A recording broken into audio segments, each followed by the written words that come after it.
López-Gatell, sin dudas, es una de las caras de la ineptitud y una de las caras de la ineficiencia de la 4T que han costado miles de vidas. Pero también quiero preguntar, ¿es solo ineficiencia y es solo ineptitud? Porque me Bueno, le cuesta... podríamos poner muchos adjetivos, O sea, pero no, me cuesta, sin duda. me cuesta tanto trabajo creer. A lo que voy es, si un mes faltaron las medicinas, si 2 meses faltaron, tú podrías hablar son ineptos. Pero cuando son años, yo creo que hay perversidad atrás. ¿Usted qué opina?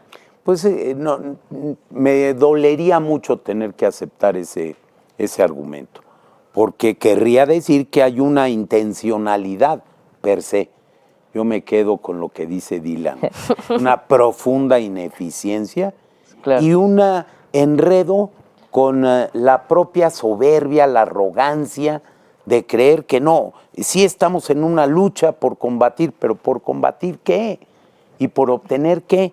Y aquí se decía, y tienen razón, los errores en el servicio público se pagan, pero en salud se pagan con vidas. Claro. Cuestan vidas de personas que no tendrían por qué fallecer. Cosa inaceptable. Inaceptable. A ver, cientos de miles de muertos en exceso entre la pandemia de COVID, mal manejada, terriblemente mal manejada, y el descuido de programas fundamentales como es el del abasto de los insumos médicos, que nos tienen en esas condiciones, años de vida perdidos, luto en las familias, dolor, enfermedad, quiebras económicas. Se habló aquí del Fondo de Protección contra Enfermedades que causan gastos catastróficos. Entonces, ahí está el tema. Doctor, y además, lamentablemente, no se ve que la política de salud cambie porque evidentemente el gobierno no reconoce la problemática. Y si tú no reconoces la problemática, es muy complicado cambiar.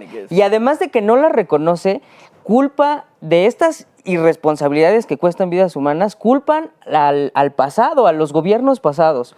Y entonces es ahí cuando yo, doctor, le preguntaría o le diría, ¿qué usted le podría decir a través de las cámaras de Atypical al gobierno federal que hoy culpa a los gobiernos del pasado que al final pues no tenían las problemáticas que hoy vemos? ¿Usted cuál sería el mensaje que les daría? No, pues que hay que ajustar, que urge cambiar, que yo sé que es muy complicado ya después de 4 años y unos días aceptar que eso que se esgrimió como el argumento para hacer las cosas pues estaba equivocado. Y yo les digo una cosa, en la vida, sobre todo en la parte de salud, en la medicina, el diagnóstico es fundamental.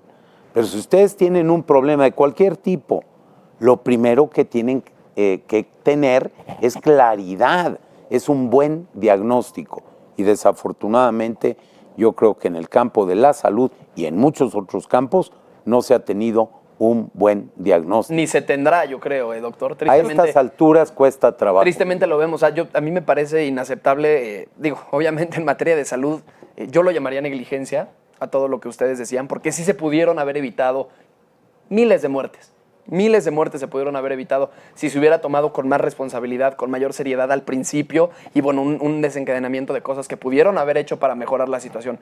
México es uno de los países hoy en día que menos crece económicamente. A todos los países del mundo les pegó la pandemia, Pero explíquenme por qué Colombia, por qué los países de Sudamérica incluso Brasil sí tienen un crecimiento económico y México no. O sea, ya no vamos a hablar únicamente de salud, que sabemos que las cosas van de mal en peor, ¿no?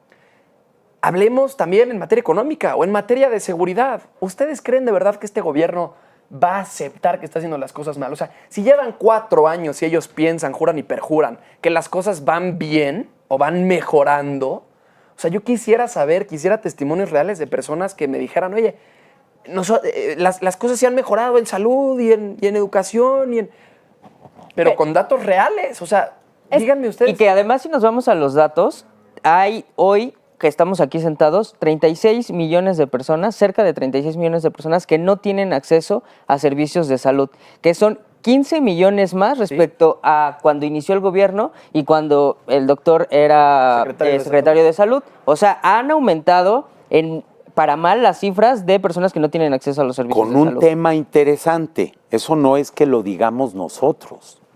Es que eso lo dice Coneval, sí, claro. Sí. Un órgano del gobierno federal.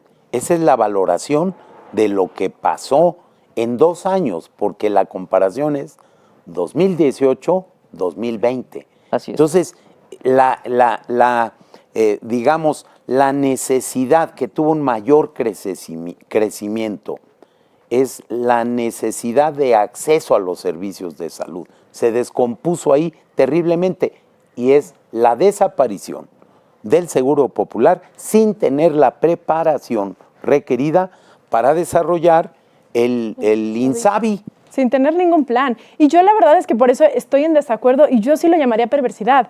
Porque porque aunque sea el ego y la arrogancia, cuando eres un servidor público y tu ego y tu arrogancia están por encima del bien de los mexicanos, es perversidad. Bueno, yo lo nombro así. Y además, para concluir, creo, este bloque, no hay políticas públicas del PRI, ni del PAN, ni de Morena. Al final, hay políticas públicas que funcionan y las que no funcionan, ¿no? Y si hay una política pública que funciona como lo es el Seguro Popular, ¿por qué desaparecerlo? Bueno, porque a fuerzas le querían poner el nombre que ellos quisieran. Pero que se lo pusieran, que le pusieran el nombre, pero que lo dejaran igualito. A ver, en salud, por muchas décadas se ha tenido, sin saberlo así designar, una política pública.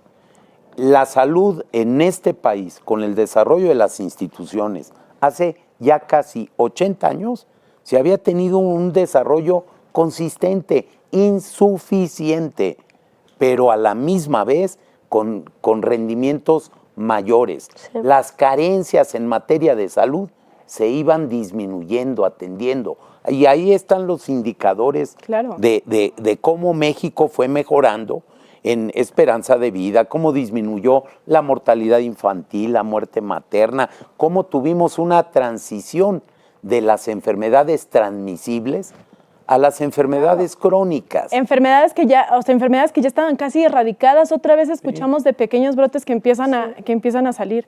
Y que México perdió, por cierto, en cuanto a esperanza de vida, ya perdimos 4 años en esperanza de vida. O sea, es increíble. Estamos las como en los pérdidas 70s. este gobierno. Hemos perdido todo y este gobierno, sí, coincido con tu comentario, estamos como en los 70s, pero no nada más. Pero vamos Salud. para No, pero atrás. literalmente ahora estamos en la esperanza de vida que teníamos en los 70s. O sea, esos 4 años nos echan 30 años para atrás. O sea, sí. Tenemos 30 a López años Obrador que que se- actúa como si fuera... 30 años que se construyeron, o sea, se construye tan fácil y se destruye así por la ineptitud, por la arrogancia, etcétera.